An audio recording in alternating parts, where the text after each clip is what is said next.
Hello friends, आपने हमारी पिछली वीडियो देखी होगी जो हमने जुपिटर के ऊपर बनाई थी।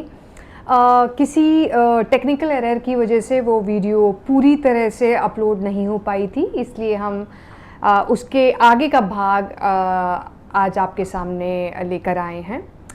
तो हमें बात करनी थी प्लैनेट जुपिटर की, बृहस्पति की। अब बृहस्पति किसका कारक है? बृहस्पति कारक है धन का, बृहस्पति कारक है संतान का, बृहस्पति कारक है आपका विजडम का, इंटेलिजेंस का, गुरु का।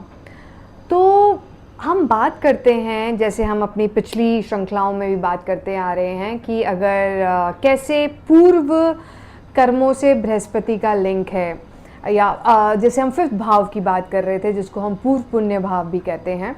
तो यदि बृहस्पति 5th भाव में या किसी और आपकी चार्ट की पोजीशन में एफ्लिक्टेड हैं, पीड़ित हैं, तो इससे आप क्या समझते हैं?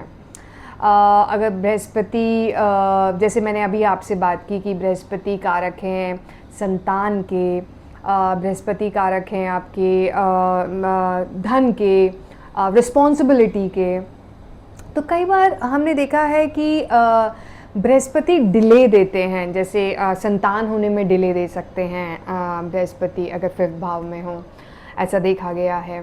और जैसे रिस्पॉन्सिबिलिटी का कारक है बृहस्पति, तो हो सकता है आपने अपनी रिस्पॉन्सिबिलिटी पूर्व में ठीक तरीके से ना निभाई हो सकता है अपने पेरेंट्स के प्रति, फैमिली के या समाज के प्रति।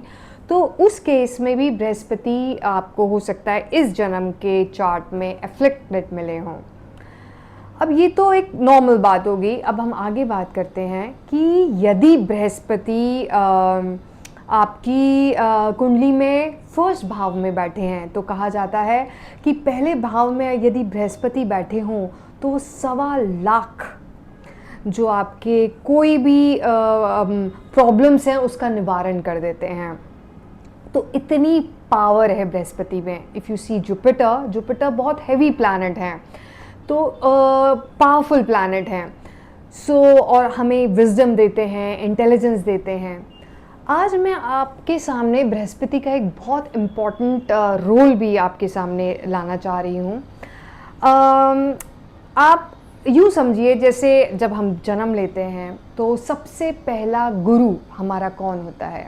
सबसे पहला गुरु हमारे पिता होते हैं, माता होती हैं। फिर बच्चा जब स्कूल जाने लग जाता है तो टीचर्स उसको सिखाती हैं, जिस विषय में टीचर्स क्वालिफाइड हैं वो सब्जेक्ट वो बच्चे को पढ़ाती हैं। तो बच्चा उनसे सीखता है और धीरे धीरे करके स्कूल, फिर कॉलेज में भी आपको प्रोफेसर्स मिलते हैं जो आपके गाइड हैं। वो आपको गाइड करते हैं एक जिस सब्जेक्ट में उनने वो लोग उत्तीर्ण हैं या they are qualified in a specific subject, उस सब्जेक्ट की नॉलेज आपको देते हैं। ये तो हो गई संसार की बात। तो हम हर पल जन्म लेने से लेके पढ़ाई में, फिर मे बी नौकरी में भी जब हम जाते हैं, जगह आप डॉक्टर बनते हैं तो सबसे पहले आप किसी के अंडर एक स्पेशलाइज्ड डॉक्टर के अंडर आप काम करते हैं। अगर आप सीए बनते हैं तो भी आप एक मेंटर के अंडर काम करते हैं। तो उनसे आप गाइडेंस लेते हैं उस डायरेक्शन की। अब क्योंकि हम बात कर रहे हैं, हम लिंक बना रहे हैं मेटलिस्टिक वर्ल्ड विद स्पिरिचुअल वर्ल्ड। सो जब हम आध्यात्मिक यात्रा पे चलते हैं, अपने आत्मोद्धार की यात्रा पे चलते हैं, या कह सकते हैं जीवात्मा के उद्धार की यात्रा पे चलते हैं, तो कई बार हम सोचते हैं कि अच्छा, भागवत गीता मैं पढ़ रहा हूँ या मैं अपने शास्त्र या वेद पुराण पढ़ रही हूँ तो मेरे लिए वो सफिशेंट है, मैं वहाँ से ज्ञान ले रही हूँ, बहुत पुराना ज्ञान है। Definitely yes, I would say कि वो जो भी चीज़ें हमारे वेदों में, शास्त्रों में, भागवत गीता तो ऑफ कोर्स एक ऐसा हमारा शास्त्र है जो हमें हर दिशा में हर पल गाइड कर सकता है।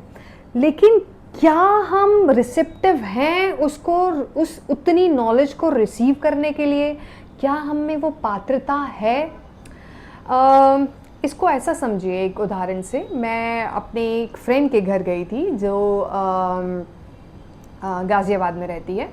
तो वो एक बिल्डिंग में रहती है, सोसाइटी में। तो एक फ्रेंड का घर सेकंड फ्लोर पे है और दूसरी फ्रेंड का घर 22वीं मंजिल पे है। तो पहले मैं जब सेकंड फ्लोर वाली फ्रेंड के घर गई, वहाँ से बालकनी से मैंने बाहर देखा, तो तुम्हें कितना दिखता है? पेड़ दिखते हैं, पौधे, या थोड़ा सा आधा किलोमीटर तक आप देख पाओगे, उतना ही हमारा दायरा है देखने का या क्षमता है, आंखें वही हैं। जब आप 22वें फ्लोर पे जाते हो, वहाँ से आप बालकनी से बाहर दिखते हो, तो आपका होराइजन, आपका परसेप्शन, आप बहुत दूर तक देख पा रहे हैं। आप इतना दूर देख पा रहे हैं कि आपको एक तरफ नोएडा भी दिख रहा है, एक तरफ दिल्ली दिख रहा है, मेट्रो दिख रही है, सब कुछ आपको दिख रहा है वहाँ से। ऐसा लग रहा है कि जैसे आपका जो होराइजन है वो बहुत ब्रॉडन अप हो गया है। तो उसी प्रकार से हम जिस लेवल पे होते हैं, जिस प्लेटफॉर्म पे होते हैं, हम उतना ही रिसीव कर पाते हैं, हम उतने के लिए ही रिसेप्टिव होते हैं। तो जब हम कोई भी शास्त्र पढ़ते हैं या हम भागवत गीता पढ़ते हैं, तो हम उतना ही ग्रहण कर पाते हैं जितना हम जितनी हमारे अंदर क्षमता है। तो एक सद्गुरु का हमारे जीवन में होना, क्योंकि सद्गुरु कौन है? जीवंत हैं। जीवंत वो उसी चीज़ में, वही भागवत गीता, वही शास्त्र, वही नॉलेज, आत्मज्ञान, जब वो सद्गुरु उसमें जान डाल देते हैं, उन सबको जीवंत बना देते हैं, और जीवंत बनते ही हम लोग हमारे अंदर हमारी पात्रता बढ़ जाती है, कहना चाहिए। हम और ज़्यादा रिसेप्टिव हो जाते हैं, और हम उस ज्ञान को या उस अनुभव को, अनुभूति भी होती है हमें, सबसे ज़्यादा इम्पॉर्टेंट है अनुभव होना, अनुभूति होना। तो वह अनुभव हमें घटने लग जाता है। वो कब होगा? वही भागवत गीता का आप श्लोक पढ़ेंगे एक सद्गुरु, एक जीवन सद्गुरु से जुड़ने के बाद, तो आप देखेंगे आपके अंदर कुछ और रूपांतरण आया है, कुछ और घटित हुआ है। तो इसलिए जब हम स्कूल के लिए, नर्सरी क्लास के लिए, केजी क्लास के लिए, अपने स्कूल 10th के लिए, कॉलेज के लिए हमें जब गाइडेंस की ज़रूरत है, तो आपको नहीं लगता कि अपनी आत्मा के लिए, अपनी जीवात्मा के लिए, अपने अध्यात्म की यात्रा के लिए आपको सद्गुरु, एक जीवन सद्गुरु की आवश्यकता है? तो जी हाँ प्यारे दोस्तों, अगर आपको अपना बृहस्पति स्ट्रॉन्ग करना है, अच्छा करना है, तो आप एक सद्गुरु से जुड़ें, एक जीवंत सद्गुरु से जुड़ें, जो आपको धीरे धीरे आपके प्लेटफॉर्म, धीरे धीरे आपको ऊपर की ओर लेते जाए, या आप कह सकते हैं आप में अनुभूति घटे और आप में रूपांतरण होता जाए। तो ये था प्यारे मित्रों आज का हमारा डिस्कशन। और भी ऐसे डिस्कशंस के लिए अगर आप इंटरेस्टेड हैं तो सब्सक्राइब कीजिए हमारा चैनल, एंड आप कमेंट बॉक्स में भी लिख सकते हैं अगर आपको किसी और ऐसे विषय के बारे में और जानकारी चाहिए। और तब तक के लिए धन्यवाद।